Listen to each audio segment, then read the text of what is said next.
this going.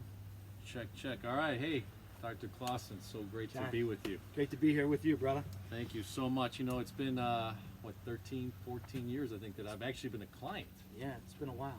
Watching you and your family grow has been an honor for me, so thanks, man. Thank you, thank you. Well, we're here at Dr. Claussen's beautiful home here in Aurora, right? It's Aurora still, yeah. So, okay.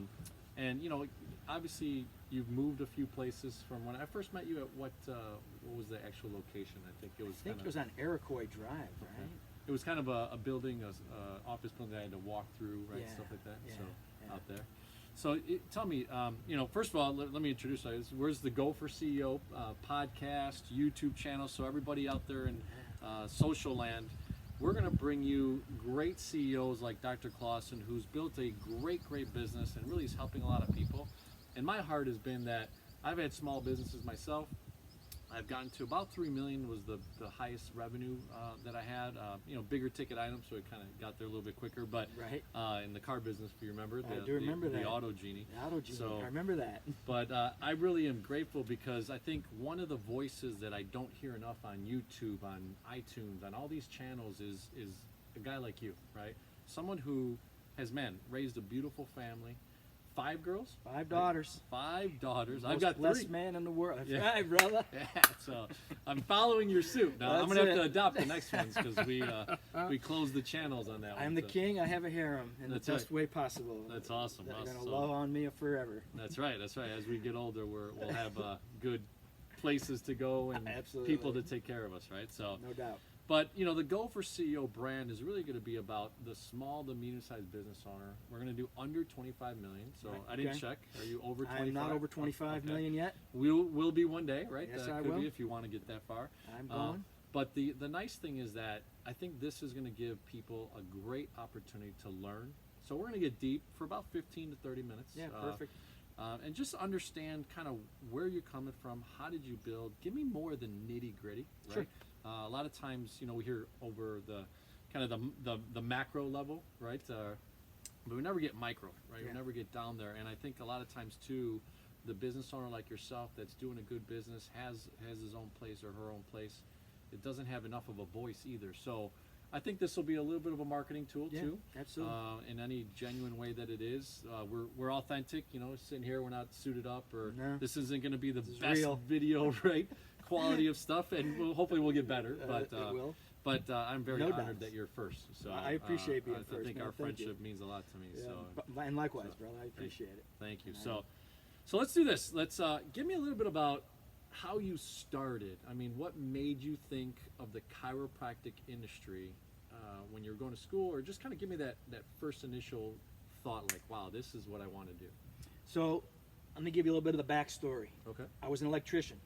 Oh, okay. I did that for about 5 years. Okay. And dislocated my right shoulder 6 different times. Oof. The last time was being pulled by a boat, and my shoulder was under my pec muscle.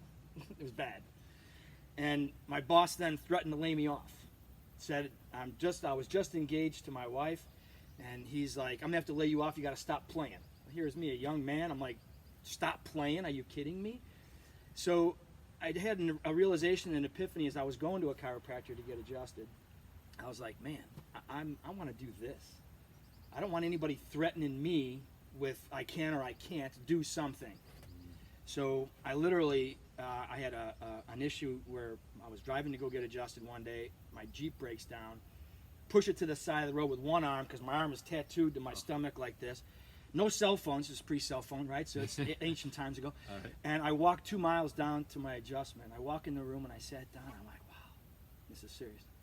This guy works in air conditioning. It was middle of summer, hot as heck. I was sweating. I was miserable. So, and I went back and I said, what do you got to do to be a chiropractor? So this associate doc told me what was going on, and I had called Annette from the rotary phone in the office. She comes to pick me up, and I walk out and say, I'm going to be a chiropractor. And she goes, No way. what? Okay. I get in the car, we drive home. So I go the next day to the chiropractic college here in Lombard, Okay. National College of Chiropractic. And I walked in and I said, well, hey, I got a bunch of undergrad hours. You know, I didn't have a full degree at that point. And I said, what do I got to do to get in? So they told me all the prerequisites. So I worked my 60 hours a week as an electrician. I went to night school for 2 years, and I got my degree, my hours, and then I quit my job and I started chiropractic school. Just within an office or No, well, I cold went turkey on your own? cold turkey. Wow. Once I graduated, I went into business with a guy I graduated with. Okay. Him and I. So there was and a partnership initially. there was a partnership, Okay. and it was kind of a rough start to the partnership because the day that we graduated, his wife quit her job. Oh. Said, "We're doctors. I'm married to a doctor, and I don't have to work anymore." A beginning doctor. Woo! Oh man, Wow. we had no patience. We had a deck. We had to go to the bank. You know, we created a 60-page or 75-page Business plan. plan. Okay. Went to 15 banks. No, no, no, no. Okay, next. Who are you? Next. So we finally got a yes, got our money, and opened up our clinic. And we literally just put a sign out the door. Because I wasn't going to work for anybody at that point. I had already worked for somebody, and they held the screws to me. And I went, you know what? I'm out. I'm out. So from day one, I put my sign out, and I trusted. Now, here's where I started. When I started my business and contemplating what I was going to do, because I'm not a big marketing man. I'm not going to give you market this, market that, do these things. So when I graduated and started my business, I made God my CEO. CEO, Chief Executive Officer, right? What is executive Go4Ceo. officer? He executes everything. He gets this stuff done. I'm just the guy that owns it. I'm the owner. I don't do nothing, right? So I entrusted everything to that process. And from that day to this day, my practice is over 7 figures, which is the epitome in chiropractic. You want to get 7 figures. That's what everybody's striving to be. You want 7-figure practice. You got a 7-figure practice. Here's how you do it. Step A, B, C. And it doesn't necessarily work for a lot of these guys Okay. because this comes from inside here. And wealth comes from inside here. As where health comes from inside here. So from the get-go, and I didn't even know what I was doing. I was really doing this blindly in the beginning. But now 25 years later, I look back and say, all right, I get it. So, all right, let's take a step back. I mean, that entered a world I didn't know we were going to go into, and I appreciate that. I think a lot of people need to learn that because, you know, you want to go in. You said a 67-page business plan. Yeah. Okay, so 67. many of you out there may be thinking, "Oh, I've got to put a business plan together," and some of them are 3 pages, some of them are 67, some of them are 307. Yeah. Some of them are accompanied by lawyer speak, Yep. accountant speak, and all that type of stuff. But you went back to and said and grounded yourself. Was that something that was instilled in you and your family, or you just kind of throughout the process realized, wow, I also need a CEO of my life to guide me in this area of my life? You know, that was something that I have to give probably my mom credit with. Okay. In trusting, good Lord will take care of you, good Lord will take care of you, good Lord will take care of you. Okay. And that's the way I was raised. Don't worry about it, good Lord will take care of you. I'm like, okay. You know, we're all in these situations on the edges of our seat going, Yeah. and so when I started, I just said, okay, well, I'm not going to worry, Yeah. you know, and I didn't, Okay. and I haven't. Yeah. And I've learned to ride the waves because, you know, it's good, it's bad, it's somewhere in between. Yeah.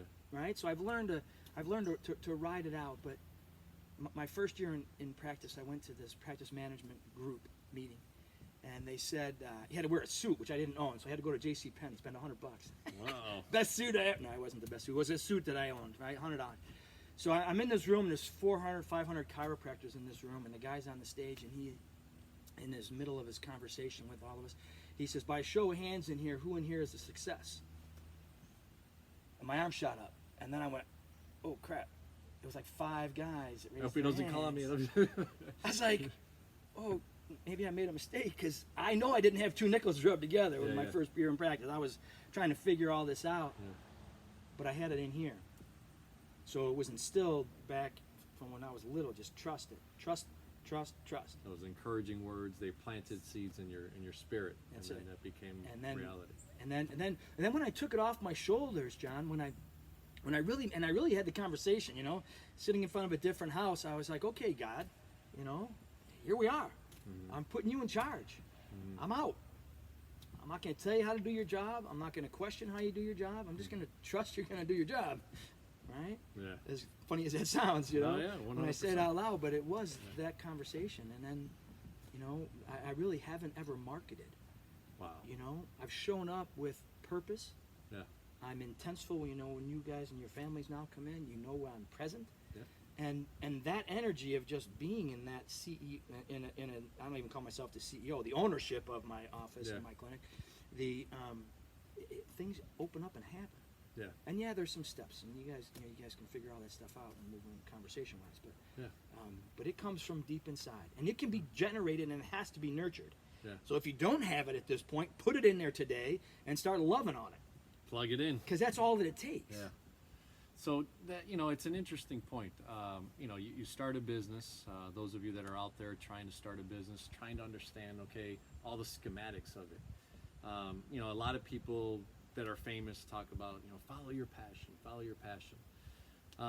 But you have to do the work. You right? have do to the show work. up. So let's go to that first year. No nickels to rub together.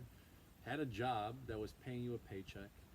Tell your wife, I'm going to be a chiropractor, because you get enlightened. Also have this seed of greatness in you that your mom instilled in you to trust in God.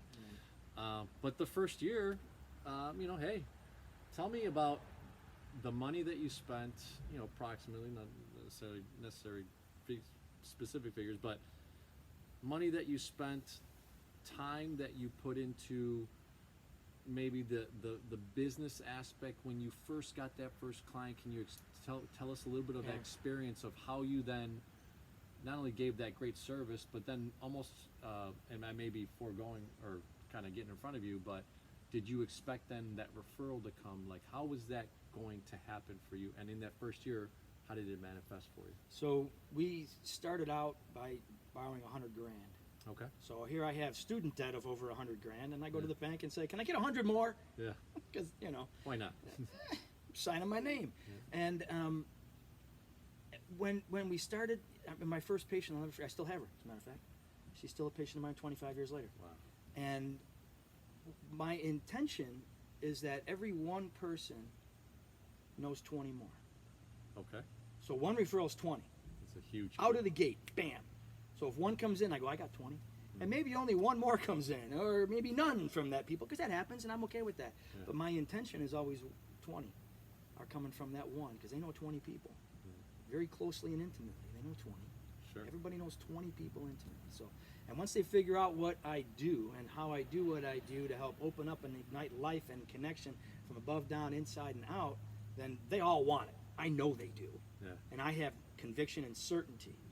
Today, 25 years ago, I didn't know what the heck Not I was so much, talking not so about. much, Oh my not so God, much. no. I didn't have a Yeah. clue. I screwed up, I'm sure, so many times, right? Yeah. But it was all part of my lessons in life and learning. So, you know, I've been a student for learning how to heal. Okay. And that's never stopped. And my passion for that is to keep trying to find better ways and more efficient ways and more permanent ways to be able to tap that power that we all have to heal. Yeah. So it just feeds and drives. And that first year, you know, I don't remember a lot of it, but I would say I probably made a lot of it up, because what I use in my practice today, they didn't teach me in school. Sure.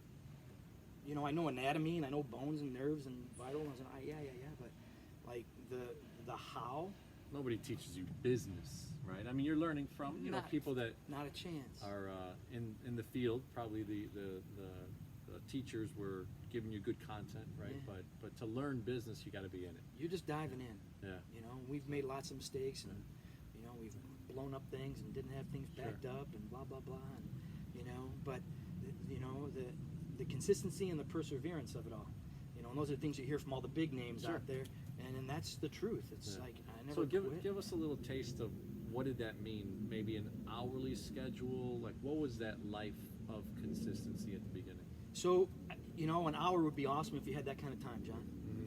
I don't have that kind of time with 5 kids, right? So I literally had 5 minutes, and I made this part of my shower routine every morning.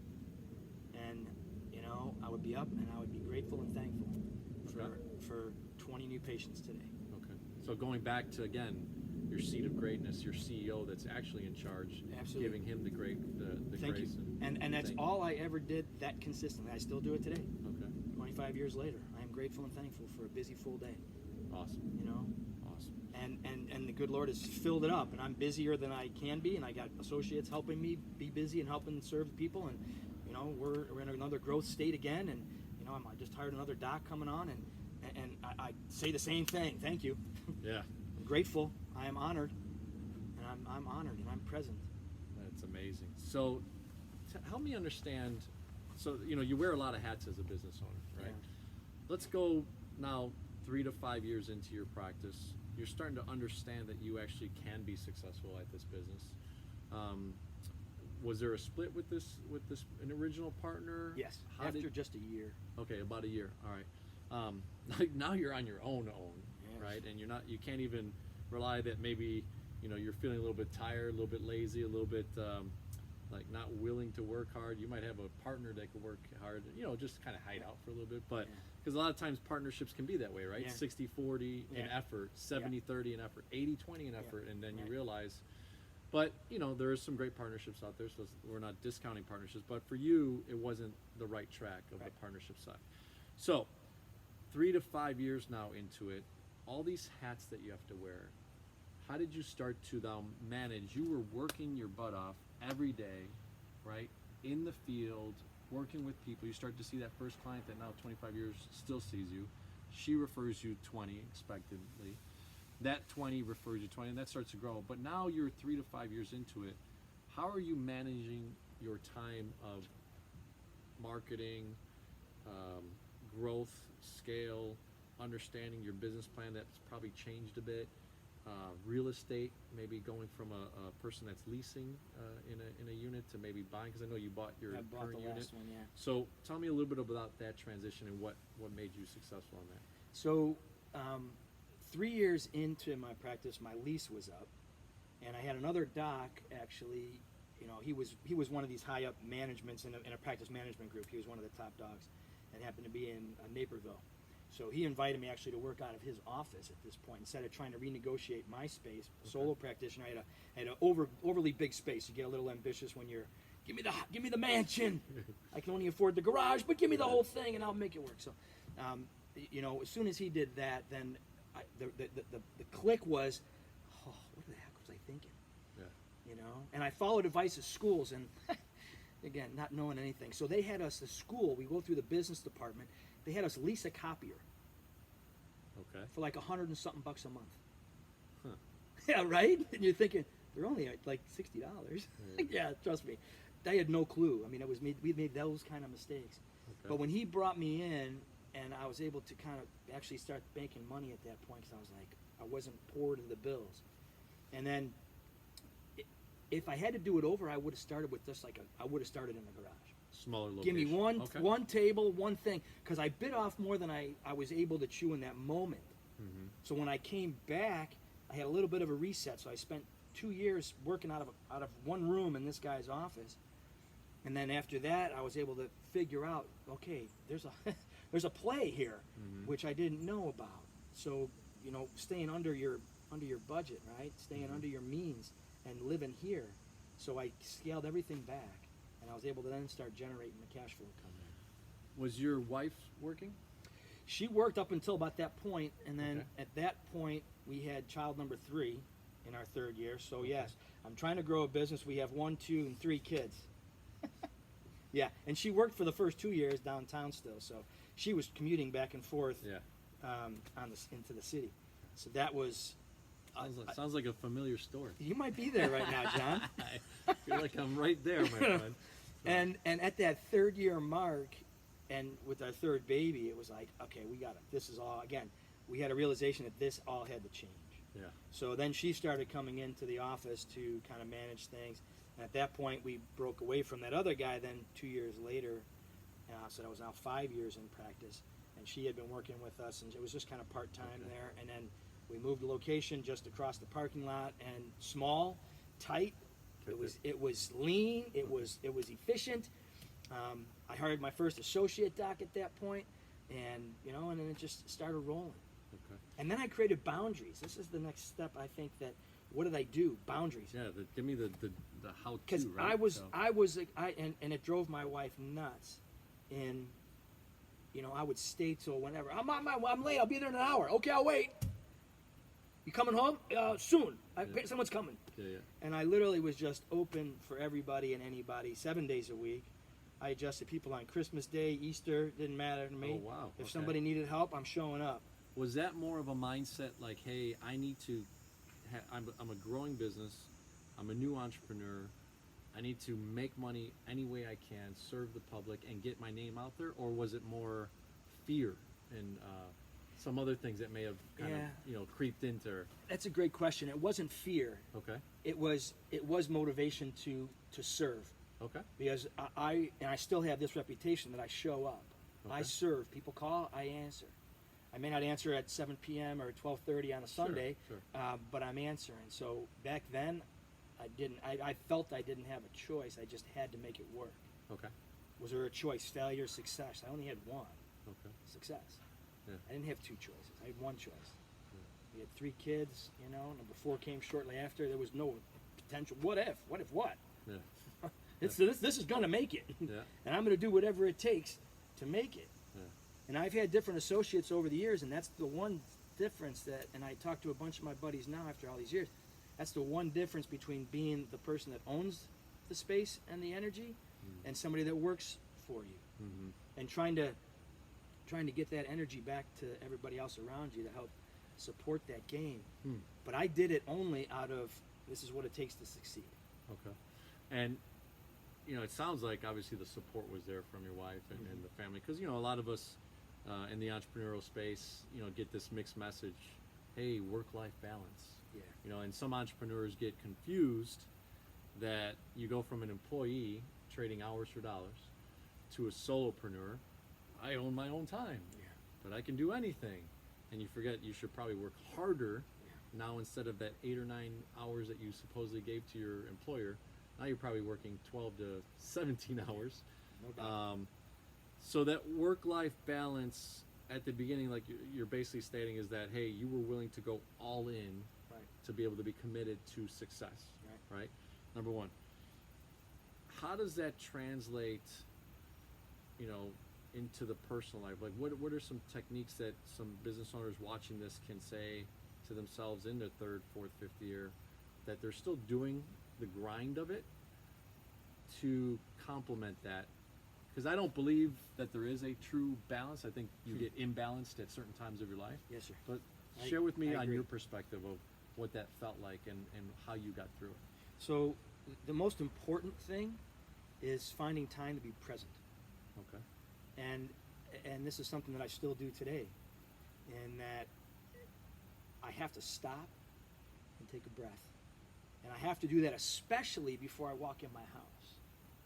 Okay. If I walk in with the chaos of what my day was, and then you don't even realize that you inadvertently bring that in the house.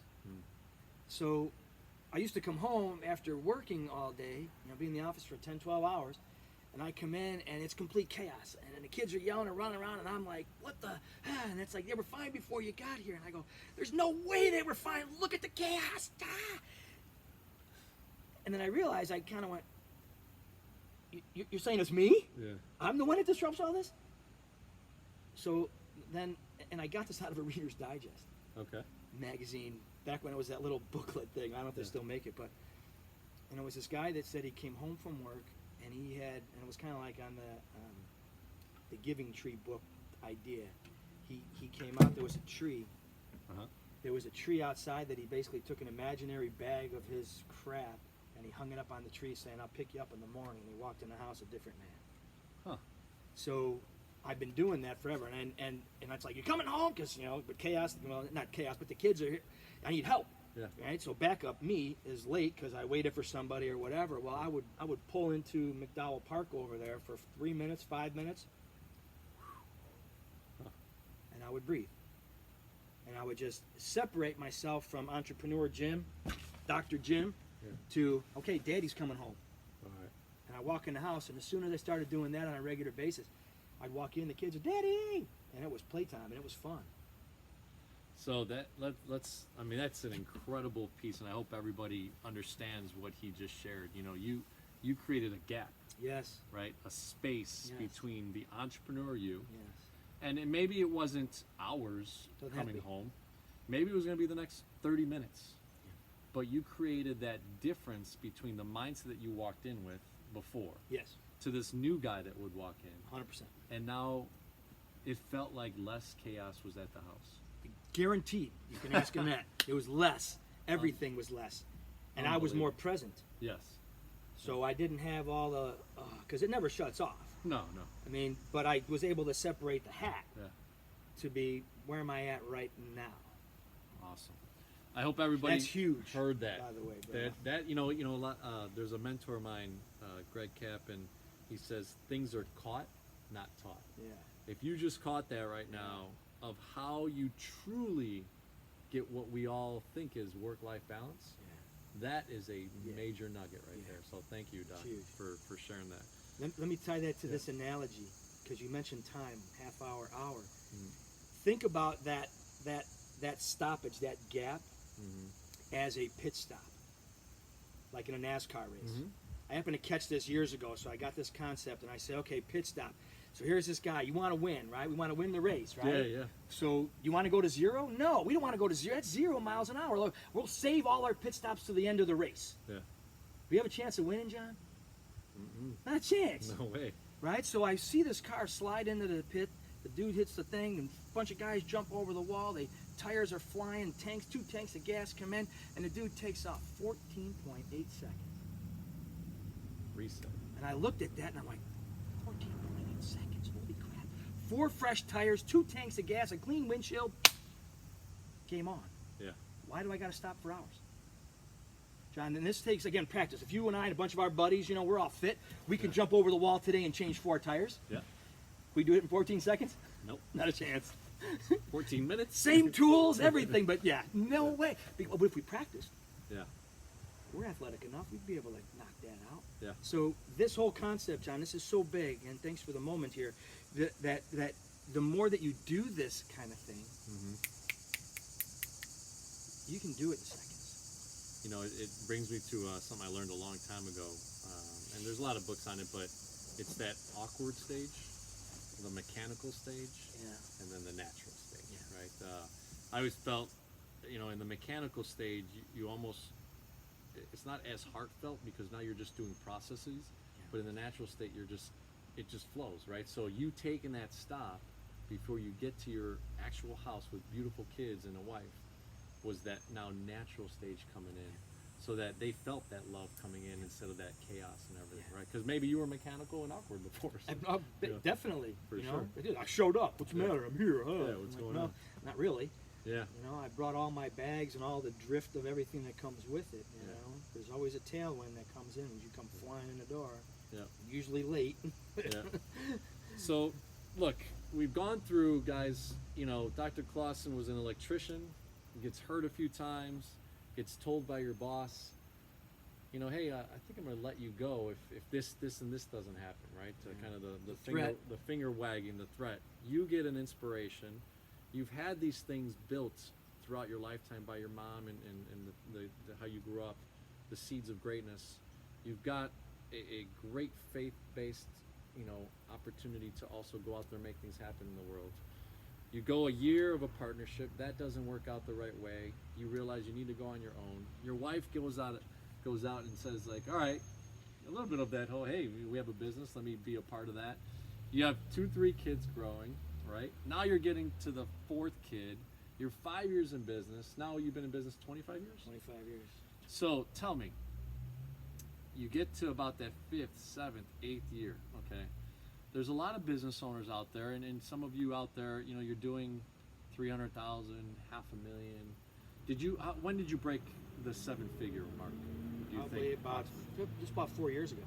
Okay. 'Cause I was by myself for a long time, Okay. and there's only so many hours in a day that I was willing to work. So Sure. there's a limit. Okay. So I was limited for years just at that point, because going through docs and stuff and having a few associates, I was just kind of like, all right, you know what? I don't have to manage them and manage this and everything else. So at some point I was done with all of that. Tried a couple little different, rent rooms to things, and that was, I had a couple To things. bring in but- some extra revenues Yeah. and stuff like that. Okay. And now the past few years I had help, so now I can, and it's ticking up. Scale up. So, and this is an important thing, because I talk to business owners all the time, and especially solopreneurs, right? Your labor type of businesses, your professionals type of businesses, and a lot of them are solopreneurs, unfortunately. I think out of the 27 million small businesses, I can't remember the actual stat, but it's well over 70% that don't have an employee. Yeah, got it. Now tell me, so that's a big deal, you know, to be able to scale. You kind of mentioned it half-heartedly. I hope you don't mind me saying Please, it that bring way. it up. I'm here. Is hey, I didn't want to manage and then manage myself, but to get over the hump, to truly start becoming that 7-figure earner, there has to be scalability. So tell me a little bit about the scalability side, and give us a little bit of insight of how you finally got over the hump of wanting and actually succeeding at scale. So that's an interesting question. Okay. And so my answer is going to be, I've never thought about this until this second. Okay, but here's what I believe I did. I ignored everybody. All my buddies are out there going, oh, you don't want to do this, you don't want to do that. I've heard all these horror stories. You don't want to, you don't want to, you don't want to. And I was like, yes, I do. Yes, I do. I do want this. And I can't do it solo. So I do want it. So I stopped telling people. One, I didn't tell anybody. It was mine. That's huge. Right? So I didn't say nothing. And I started going on, started interviewing docs. I needed someone that's going to compliment me. Not be I'm loud, you know me, I talk, and I should have been Italian, but I talk with my hands. And I got my associate now is a phenomenal lady, and she's quiet. She's more of an introvert, but she's phenomenal. And with her and I and my team of CAs and stuff, you know, boom, and we've knocked it out of the park. But it had to have been, I chose to change my view. I didn't listen to the distractions. I went, nope, I'm going this way. And I know that I need to bring people in. So I've been careful to interview, and when I see a diamond, I'm grabbing it. And that's what we're doing now. So you started creating a bit of a process to the interview style, to what you're looking for, remembering that you're the chief, and 3 or 4 more chiefs probably don't make a great team. Not at all. Right? That don't work. So you know, it's funny because the Go4Ceo brand, and we're developing a book out of it too, is the number one thing that I talk about in the Go4 is alignment. So tell me how that started aligning. You just talk about this great now extra doctor you have, right? She's complimentary. So what's the alignment look like in your day-to-day business? So we talk a lot about vision. So I'm a visionary kind of guy. If I had to put myself in a boat, that would be one of the boats I'd be in, because I can see it. I go, wow, man, if we can make an impact here, if I can impact more people, if more people chose or thought or did or be this way. So when it's at the office, it's a we place. All about us. I don't ever say I or me, mine. No, never happens. Because it's not about me, because it can't be. Team. Right? So hence my name, The Health Doctors. It's not Jim Claussen Health Doctor. No, it's The Health Doctors. Because it's just, that's the game. When I create the vision of the game of the business, that's what I need people to buy into, not Jim Claussen. Buy into what this is going to bring to impact the rest of the world.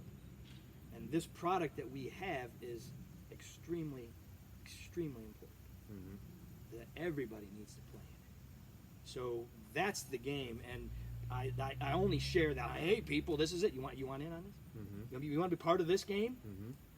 No? Okay. Bye-bye. You know, it's interesting. Kobe Bryant just got interviewed, and I watched one of his interviews, and they said, well, you know, when you recruited, he goes, what made people want to come to you? He's like, we're the only game, right? You want to be at the best team, you come with me, right? So it has a little bit of that sense, right? 100%. That you know that the Health Doctors is making a difference. You know that you're impacting things, and you're moving forward. So, so I'll leave you with this one, and thank you so much for the opportunity to be here. I hope that we'll do this again. Absolutely, You're our John. first one, so thank you for the brand of Go4Ceo, bringing guys like Dr. Claussen, 7-figure revenue gentleman, health doctor, the Health Doctors, and then we're going to put the website and everything on there. We're going to also take some nuggets out, because I think a lot of times too, if you don't listen to this a few times, you may have missed some of the great nuggets that you dropped. I know personally I'm going to go back to it, because I'm in that realm of 2 to 3 years now. I'm in the almost second and a half, 2.5 years of my own business as well. Tell me what's kind of what kind of impact is truly what you want to leave as a legacy? You know, now that you've built a business, 25 years is no joke. I mean, to be on your own is a phenomenal feat. But now the next 15, 20, 25 years, what does that look like, and what's kind of the legacy in your opinion? So the legacy for me is probably going to be a little more personal, Okay. and that's, you know, I was gifted with 5 beautiful women, and for me to help teach them how to succeed, again, now rule of 20, they're going to tell 20 of their friends. I'm going to influence. I've been blessed with guys around me that kind of follow along with me, and I get to influence them. So the fact of being, to steal a bad word, I don't care for it, but an influencer, you know, but to leave an impact on somebody else's life that says, I can drive like that guy. And you beat me. Just pass me up, would you? For God's sakes, in like 3 years. Do it in 3. 25, don't wait so long. What are you waiting Steal for? some of these nuggets. Are you kidding? Do it in 3. Yeah. And I want my kids to have that as well. So to me, my legacy would be a guy that was, you know, that showed up and was present in everything I did, whether it was an adjustment, whether it's an interview, or whether it was just to hang with my kids on a boat. Okay? But to teach them, this is how you're present wherever you are. And if you can master being where you are, you'll master everything you touch. I don't know if there's another way to end this, so and we're probably going to edit to right there. So all the rest I'm saying is maybe not going to make it. But thank you, Doc. I really appreciate the time. I appreciate the opportunity, bro. This is fun. Yeah, what an incredible opportunity to really kind of give back. All you guys in that 0 to 25 million space, I hope that you really play this a few times over, write down some notes, and actually literally write down on the legal pad kind of what Dr. Claussen was saying. And we'll have him back, but thank you guys. The Go4Ceo brand has just started, and Dr. Claussen's our first interview, so thanks very much. Thanks, Johnny. All right.